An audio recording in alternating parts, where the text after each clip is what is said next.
kayo. Sinasabi ko naman sa inyo, pag ako nagsalita, walang labis, walang kulang. Opo. Siya po ang pinakasikat sa Senado ngayon. Yun na.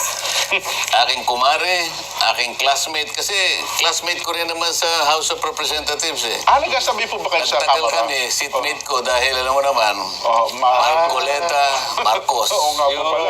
Oo, gano'n eh. Kaya medyo close kaming dalawa. Hanggang sa ako'y makarating sa Senado, o ay ganun pa rin. Marcoleta, Marcos. Wala, inseparable talaga eh. Opo. Yan ang sinasabi ko sa iyo. Mga kababayan, Senador Amy Marcos. Nako, Pakilala ka, ma'am. maraming salamat at magandang hapon. Talagang walang iwanan kay Senator Marcoleta. Parati kami magkasunod. Ano ba yan? Kami yung kadenang totoo. Ayun. Swak kami sa kadena at magkasama kami yung oposisyon. Ngayon, ayan na naman, magkasama na naman tayong minority. Mga kontrabida. Ganun ba yun? Pero tinatanong ni Jen kanina kung ako, ayoko na sumama sa BICAM. Ikaw na lang siguro. Ang sabi kasi, puro vice chairman lang daw. Wala nang gustong sumama. Ngayon, sabi ko, at least may kinatawan kahit isa yung minority. Vice chair ka naman. Ayun, kaya vice chair okay ako. ka na. Wala nang choice. Si Bato, hindi na mahanap. Ayun na. Tapos, si Jinggoy. ba? Ewan, hindi ko alam. Sabi, alam daw kung saan eh. Nasa Pampanga daw eh. Nakita na rin kung saan-saan eh. Opo. kung saan- Ako, napapirma ko doon sa minority report eh. Ganun ba? Kaya nga eh. Sabi ko sa'yo. Anim kaming talaga, nakapirma. nakapirma. Oo, nakapirma. Kasama ba si Senador Bato sa anim po?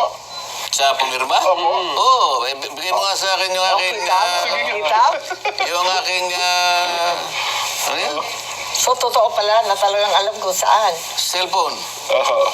Mamaya, para ipakita ko yung, sige nga yung po, pirma sige. niya. Oo. Oo, lahat kami Hindi pumirma. nagtatago yun. Andyan lang yan. Ay, hindi ko maintindihan. Bakit yung ICC warrant, kung talagang may ICC warrant, ba't hindi ilabas? Yun nga. Sabi na, andyan. Sabi naman ng isang kapatid, wala daw. Opo. Ba talaga? Oo. Nasa telepono daw. Sa telepono, gagana Pero- naman. Pareho ng Presidente Duterte. Parang issue pinakita dyan. lang ganyan. Kinakailangan na si Sen Aimee tatayo. Alam ko tatayo siya yan. Opo. Isang araw, siguro mga Lunes o Martes. Pagka pa naglabas ng warrant of arrest ang ICC, mandatory ba na isusurrender mo na ang isang Opo. mamamayang Pilipino? Wag na yung senador, kahit na hindi senador. Kahit na tindera lang sa palengke. Bakit? Ibig mo sabihin na yung ICC mas mataas pa sa legal system ng ating bansa. Yun ang dapat nating mapag-usapan din sa Hindi Senado. po pwede yun. Yung nangyari kay Presidente Duterte, hindi dapat maulit. Kasi labag talaga sa atin sa ligang batas. Wala nang tataas pa doon. Kahit na. international ek-ek pa yan. Mas mataas talaga yung ating konstitusyon at ang ating mga batas. Siyempre. Yung due process, syempre. At Pilipino yan eh. Kung Pilipino, syempre, kailangan dadalhin muna sa korteng Pilipino. Kung makakuha sila ng warrant of arrest, ayun. Pero kung wala pa, walang visa yun. Nasa korte natin na kilalanin o di kilalanin yung mga warrant na linalabas na galing sa labas. Tama-tama, nung nakaraan, di ba, natalaki natin, na naglabas na ng Ruling, ang Supreme ruling, Court. ang Supreme Court, tungkol sa bagay nito, di po ba, Sobrate? Yes, ang sabi naman na wala pang issue, wala pang injured party, wala pang maski ano. Kaya dinismiss yung kay Bato. Yun ang intindi ko eh. Oo. Kasi premature eh. Wala Premature pa daw. namang, wala pa nahuli. Wala pang question yung nahuli. Oo. Wala pang maipakita Opo. yung ICC. Dapat may mahuli na halimbawa, may nahuling butiki halimbawa. Para meron ng actual case. Actual Ayun. controversy. Wala pang Doon natin kaso eh. matetes kung talagang kakasa ang Supreme Court. Kasi kung ako yung Chief Justice ng Supreme Court, Opo. teka muna. Bakit? Mas mataas ba yung legal system o yung Ng ibang bansa, ng ibang bansa kaysa sa atin? Hindi naman ako papayag sa ganyan kasi meron tayong saligang batas, sasabihin niya. Opo. No person shall be deprived of life, liberty, or property without due process of law. Bigla mo isasakay na naman sa kung anong nangyari. Sabi nga ni Sen Aimee, Uulitin mo ba uulitin mo na naman yun. Oo. Samantalang kung tutuntunin mo mismo, yung mismong provision ng Rome Statute, kung sino man, halimbawa talagang nakapag-issue na ng warrant of arrest, Opo. makikialam pa rin yung yung judicial authority ng domestic court kasi para masino mo kung talaga yung sinabi na yun ang taong yun. Ayun, At opo. kung halimbawa yung kanyang karapatan ay naproteksyonan. Opo. Kaya dadalhin mo muna sa korte. Hindi mo dadalhin sa Villamor Herbes eh. Kailangan nating matingnan, matest. Opo. Kung nasusunod pa rin ang mga batas. Parang hindi na eh. Kasi sabi, bendable na daw yung batas sa Pilipinas. Gusto ka Papayag ba tayo doon? wag naman sana. Bendable. Oo. Depende kung sinong kaharap. Pwedeng tumambling, pwedeng matibay, pwedeng bumaliktad. Ano ba yun? Oho. Hindi po pwedeng hindi pwedeng baluktutin. Wala Hindi po. tama. yun Doon mo talaga. makikita ngayon kung papayag ang Korte Suprema. So, purbahan mong baluktutin ngayon. Oo. Mukhang sa mga nakaraan na madaming kaso na isang pa sa Supreme Court, mukhang matibay at matatag ang paninindigan ng Supreme Court na dapat susundin ang itinatadhana ng saligang batas.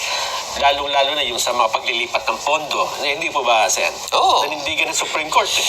At least nakita natin ngayon na sinabi niya, ay, balik mo yan. Hindi mo dapat kinuha yan. Oo. 60 billion yata yun. 50 billion. Tsaka PhilHealth. Oo. Oo, labag din O, sa pagkatapos charter ng yung, PhilHealth. yung PDIC. PDIC, mas malaki Oo. yata yun. Mas malaki pa. At saka yung may iba pala mga ahensya ng gobyerno, Sen, na kinunan din, pwede daw pala nilang gamitin yung naging desisyon tungkol doon sa PhilHealth issue na para bawiin din po pala yung kanilang Oo. mga pondo. Yun din ang sinasabi ng mga GOCC at yung mga GFI Yun. na pare-pareho naman ang sitwasyon nila. May sarili Opo. silang charter, hiwalay sila. Kumbaga, korporasyon sila. Opo. Hindi sila directly under the mandate of the department. So, hindi sila pwedeng pakialaman ng basta. Hugutin na lang kung may Ayun. pera kung saan-saan. Hindi naman po pwede yun. Pero ang sumunod na tanong ngayon, bakit sa halip na sa uli, kukunin sa GAA? Kaya nga Pwede eh, nakakapagtaka eh. po ba yun, Superate? Palagay ko, hindi po pwede yun, Oo. di ba? Isusoli yun, manggagaling sa National Treasury, Ayun, susukli mo. Oo. Siyempre, Oo, hinugus tama. mo eh. Oo. Kaya ngayon, nangangamba rin yung Maharlika Fund. Kasi yung pera nun, wala naman tayong bagong revenue. Ika nga, walang bagong windfall. Di ba? Dapat ganun eh. Hinugot din yan sa Land Bank at DBP. May narinig ako mga bangkero, ang sabi, paano yun, isusoli rin ba ng Maharlika? Eh, di ba Oo, na, pala, pera no? yung Maharlika, lalo Oo, ako na. pala, oh. Lumalaki sunog eh. Oo. Laki nga ng problema nun. Kasi kung kukunin natin at papasok sa GAA, di parang ang dating nun, na double whammy mo yung tao, di ba? Dalawang beses mo kinunan eh. Oo, kasi kung... Parang ang mangyayari, kakalimutan na yon. Oo nga. Kukunin na lamang yung pangbayad doon sa GAA. Opo. Mali yun, mali yun. Yun. Kaya naitanong ko nga yung tungkol sa Maharlika na yan eh. Opo. Tinanong ko, sapagkat 2 taon nang nakararaan, saan mo in-invest? Oo. Kumita na ba? Walang report eh. Oo. Ano po kasi, Ang sabi kumita daw. Pero, nung kinocompute namin, kumita dun sa interest ng pera na kinuha dun sa Land Bank sa DBP. Yun lang yun. Pero wala pang investment Hindi po. pa Kailangan ko interest. ito eh. kung doon niya Kinocompute kinita ko lamang, eh. Sige. kung doon niya lamang kinita, lugi pa rin. Bakit ka mo? Correct. Magkano yung sweldo nung CEO Ng mga ng opisyal, yes po, lalaki ng sweldo naman ngayon. Yung CEO, 2 milyon isang buwan. Oo. Isipin nyo. 24 years at 24 years. 2 years na eh. Oo, 24 months na po. 24 million na yung sweldo pa lang niya. Sweldo pa lang yan. no? Paano pa yung ibang mga empleyado doon? At kung balikan natin, Oo. yung mandato ng Land Bank, hindi ba para sa farmers yun, sa agrikultura, sa pag-develop ng Development lupa? fund yun eh. Yun Yan. ang tinatanong Yung ko isa eh. naman, development fund, saan ba nag-develop? Nag-develop ng malaking sweldo, aray ko po. Ayun. Ay, nako. Nabanggit niyo, Superate, yung lumalaking sunog. Hindi ba itong 4 na priority bills ay pamatay sunog? O wala namang, parang sincere naman doon? Hindi ko alam, hindi ko maintindihan yung mga congressman nung nung nag-meeting tayo sa Commission on Appointments, abalang-abala. Tanong ng tanong sa akin, seryoso ba yan? Seryoso ba yan? Abala yung mga congressman dun sa anti-dynasty. Anti-dynasty. Sabi ko, ang totoo, nakapag-hearing ako, noon chairman ako, matagal akong chairman ng electoral reform. Nag-hearing kami dyan sa anti-dynasty. Ang totoo, hindi yan ang first time na magkakaroon tayo ng anti-dynasty provision. Kung maalala niyo sa SK, sa Sangguniang Kabataan, meron ng provision na hindi pwedeng kamag-anak, hindi pwedeng anak, hindi pwede yung asawa or apo, at kinakailangan pamangkin, di ba, third or fourth consanguinity or affinity dun sa SK law. Pero sa kagalingan ng Pilipino, nalulusutan pa rin. Kaya nauuwi sa definisyon mag-re-resign yung tatay na kapitan, halimbawa, pagkatapos yung asawa ang tatakbong kapitan at yung anak ang tatakbong SK. O di nalusutan na One at a naman. time lang. Ayun, so pareho silang hindi incumbent. Lusot na naman yun. Maraming ganyan sa maliliit na barangay, sa amin, sa mga liblib, sa tuktok ng bundok. Wala namang kamag-anak, walang hindi kamag-anak sa mga barangay na mga 500, 600 lang katao, lahat sila magpipinsan. So hindi naman mabuo yung barangay, yung sinasabing konseho ng SK. Hindi mabuo kasi lahat naman sila magkakamag-anak. So marami talagang problema yung Dynasty Bill. Kahit gustong-gusto natin maisatupad, ang realidad, ilan ba yung Dynasty? 67% daw ng Kongreso, tama ba? 72 yata. Mas malala. Pagkatapos, Sa Senado yata, mas apat. mataas. Marami, Sa Senado, apat ang magkakapatid. Opo. So, yun. Apat mo, di ba? Apat na Apat, pares. opo. Oo. Bilyar at Villar, Cayetano, Cayetano. Tulfo, at saka Estrada. Oh, there we go. Ayun. Oo. Ako hindi ako naniniwalang may papasa Makakalusot yan. kaya sa Kongreso? Sa Hindi ako Parlamento? naniniwala kasi isa ako sa mga naunang mga members ng House of Representatives na nag-file ng anti-dynasty bill. Anti-dynasty. Kung hindi ako nagkakamali, 14 Congress Naipilate. o 15 Congress. Alam mo, ang sa frustration, Kanyari.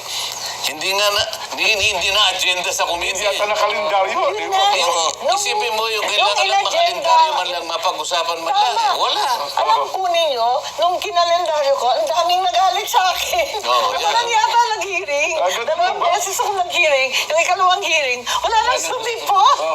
Tapos hindi na nakikiusap sa akin. Galit. Paano ba ito? Ako tinanong ko lang yung COMSEC. Sabi ko, COMSEC medyo nagtagal ha. nga. Yung anti-dynasty ko matagal na ito eh. 8 months na ako. Binibilang ko eh. Kausapin niyo po si chairman. Sabi, bakit naman ka? Di ba ikaw dapat ang nag-ano niyan? Hindi ba kinakailangan bang ano eh? Di ba basta kausapin niyo si chairman. Pag-kausap ko kay chairman, kausapin mo si speaker. Sabi ko, ibang Ibang klase, no? klase pala. I-agenda nyo lang, pati si speaker pa rin, guguluhin pa natin. Nakita ko ngayon. Sabi ko talagang walang mangyayari. Wala sigurong, siguro, nung panahon na yun, siguro ako lang siguro ang nakakaisip na dapat isa katuparan natin yung sinasabi na saligang batas. Opo. Kasi nandun eh. Andun. Sa saligang batas. Kaya naisip ko, para magkaroon ng bisayan at hindi na magtalo-talo. Kasi, totoo yung sinasabi ni Sian Aimee eh. Wala siguro ngayon sa panahon natin ang magle-legislate ng isang batas na labag sa kanilang interes o lalaban sa kanilang interes. Para natin magawa yung anti-dynasty law na yan, kung sakasakali magkakaroon tayo ng pagkakataon na ma-amyenda ang Constitution, yung bahagi ng provision na yun tungkol sa yung dynasty, aalisin mo lamang yung phrase na as may be defined by law. By law. Ibig sabihin, halimbawa nakalagay to prohibit political dynasty. Opo. Ang nakalagay kasi ngayon, as may be defined by law. Ayun. Pag tinanggal mo Habang yung walang as may be batas, defined by law, period na yon. Ang magiging epekto ng provision na yon, self-executory siya. Hindi ka na mangangailangan ng isang enabling law para sa ganon ay matupad mo Oo. yung constitutional order na yon. Tatanggalin mo lang. As may, kasi pag sinabi mo, Maybe provided as may be defined by law, gagawa ka talaga ng batas. Kaya mangangailangan ka talagang mag-file ng anti-dynasty bill. Ayun. Aba, ilan ang kalaban mo riyan? 70% dito ang kalaban mo.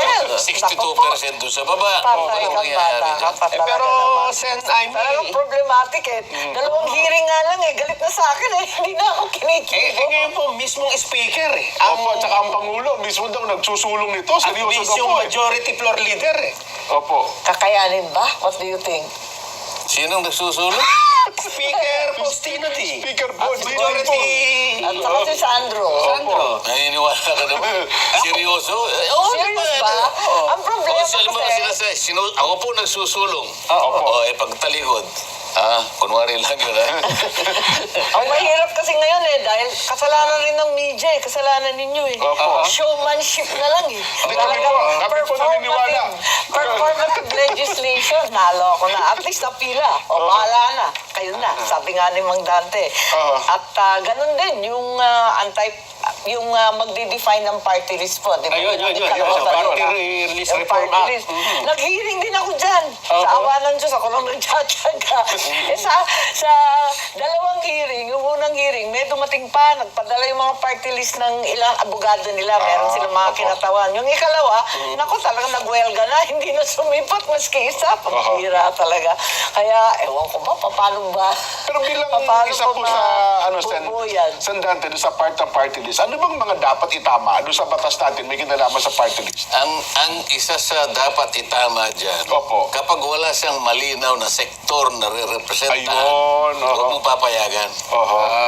Ang problema po kasi dahil sa kaso ng Korte Suprema, kahit non-member ka doon sa Marginal Sector Association na yun, lusot, pasok ka.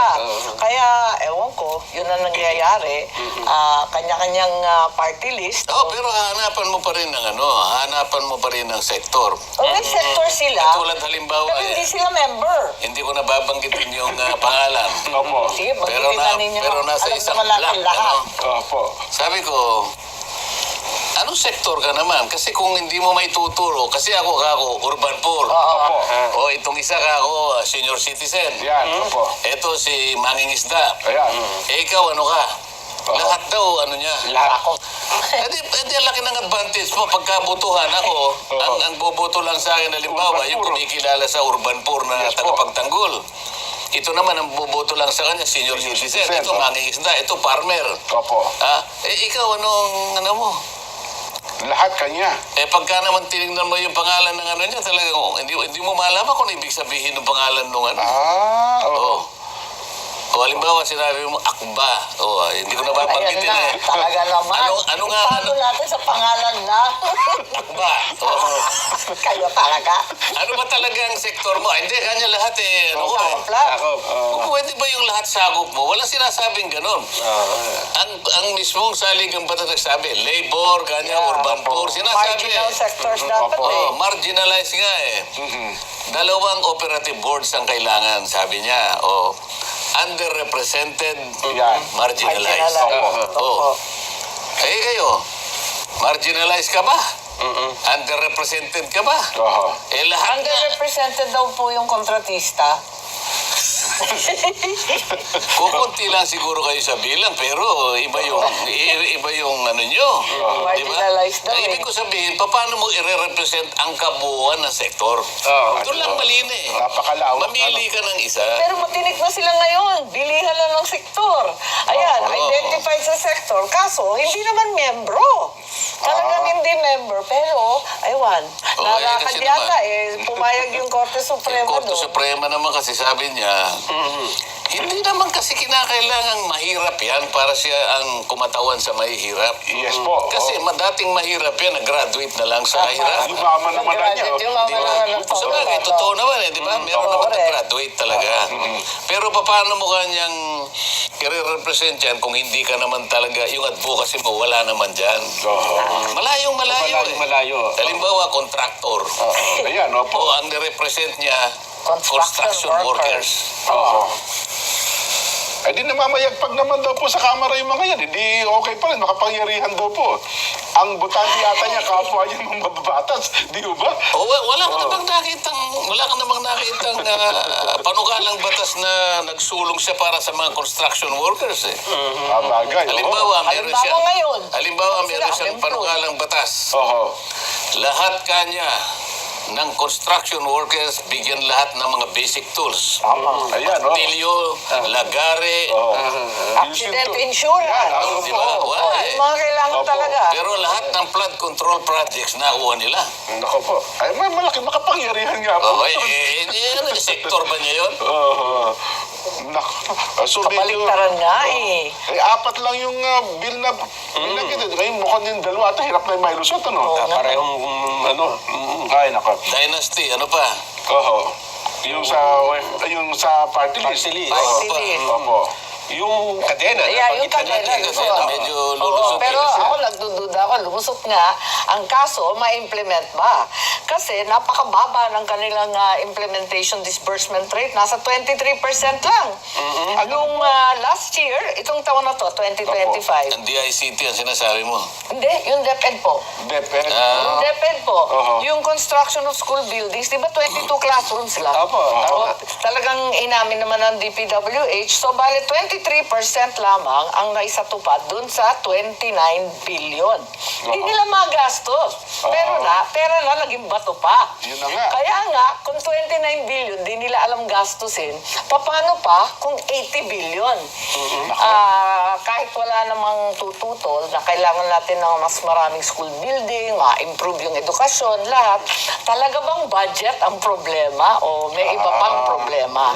Yun ang issue. Di nga nagagastos eh. Pero ngayon po, binigyan yung DepEd ng 1 trillion mahigit, di ba? Kaya nga, laki-laki ng budget nila eh. Kaya Malaki po nagtataka yun. na ako eh. Kasi naman sa saligang batas, Dapat ang pinakamalaki education talaga Oo. ang mas pinakamarami Oo. ang kanyang share sa budget. Tama naman. Pero hindi ba siya nahanapan? Dapat ikaw rin ang may pinakamaraming accomplishment. Correct. Dapat. Di ba? Oo.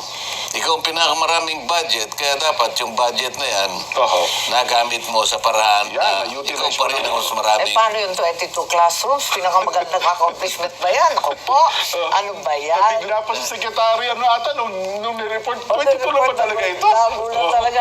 Ang totoo, yung mga classroom na yan, yung huling massive school building program, hindi ko naman pinagmamayabang, fact naman to, sa ilalim ng ama ko, yung first term niya, opo. yung kung maaalala pa ninyo, naabutan naman natin yan, Nelson at Marcante. Yung Yung mga Marcos type type. prefab schools. Oo, Ayun. Talagang kinontsaba niya lahat ng mga steel works, no? Yung opo. Marsh Steel, Ismael Steel, kung ano-anong steel. Tapos, parang Lego yan eh. Parang tupi-tupi lang yun, tapos siniship out. Tatayo kaagad. Sa loob ng 2 linggo, Meron na. mapapatayo ng mga iba't ibang eskwelahan sa community-based. So, ang unang-una, ano ba talaga ang plano para magkaroon tayo ng kadena nga? Dahil hindi ko pa rin maintindihan, ano ba yung plano? Unang-una, dapat may new technology, katulad nga ng prefab. Ngayon, mas magaling na. May mga modular, may kung ano-anong bakal, mga foam concrete, lahat built-in na, naka-formworks. Ang dami-daming technology. Alin ba dyan? Pagkatapos yun, noon, ano ba talaga yung priority? Kasi sabi nila, LGU na lang bahala. Siyempre, lahat ng mayor, pipila dyan. There are many issues na parang nagugulan ako, pati yung teacher. Kasi ang sekreto ng quality education, alam naman natin, teacher. Ay, yes po. Oo. Diyan talaga umiikot ang quality education kahit saan sa mundo. Totoo. At kahit anong ganda ng school building mo, kung yung teacher mo, underpaid, underqualified, overworked, naku talaga naman. Paano tayo aahon nito? Oo. Ang isa pang last na napag-usapan natin para maubos natin yung apat, ano po? Yung Independent People's Commission Act. Oy, nalito talaga ako dyan. Yung Manong Dante, paano ba yun? Nung una, sabi ni Babe Singson, nung umalis siya ng ICI, bigyan daw ng ngipin at budget at Yes. sariling tauhan ang ICI. Tapos, si Secretary, hindi, Ombudsman Remulla yata nagsabi na 2 buwan na lang yan. Yeah. Kasi ikakaso na yan, i-charge na ng ombudsman. Pagkatapos noon, nagbigay na naman ng budget ng 41 million yata, 40 or 50. Ayun, may budget na siya. Pagkatapos noon, anong next na sinabi? May batas na dapat Ito gawin. na po, oo. Parang, alam ba natin ang gusto natin? Bakit pa iba-iba? Saan ba tayo patungo? Yun nga rin, gusto kong itanong sa iyo eh. Talaga? Distant sister lang po ako. Kayo talaga. Kasi alam mo, dikit-dikit talaga yung problema. Hinong-hino na ako. Dikit-dikit talaga. Katulad nung binabanggit niya kanina, yung sa education. Wala ngang mababa ang sweldo ng teacher. Yes. Di ba? May pamilya din siya. Paano siya makapagtuturo ng mabuti? Pag hindi nakapagturo ng mabuti, yung tuturuan mo, talagang wala rin. Yun naman opo. tinuturuan niya rin. Minsan wala rin makain. Opo. Stunted din yung mga bata. Katulad pinag-uusapan namin sa Senado, napakarami nito. Kapag pala yung isang bata ay hindi mo na subaybayan, yung first 1,000 days niya, importante pala yun eh. Opo. Kapag 3 years. kapag sumablay doon, naging stunted yung bata, kahit ano pang gawin mong intervention, mahirapan Wala na, hindi na. Sayang na yung ano ng Hindi na gobyerno. makakahabol yun. 30% smaller ang utak. Hindi na lalaki sa ganun pala, 100%. So, 70%. So, umpisa pa lang, lagpak na. Wala pang fighting Wala na 75. eh. Yun ang mahirap. Kahit, siyempre, kahit nga gusto mong tulungan, dapat mo naman talagang tulungan. Pero mawawalang bisa rin yung tulong mo eh. Kasi nga argabyado na eh. Nako. Teka lang po, tamang-tama, nabanggit nyo, may paalala po ang DOH tungkol dyan, ha?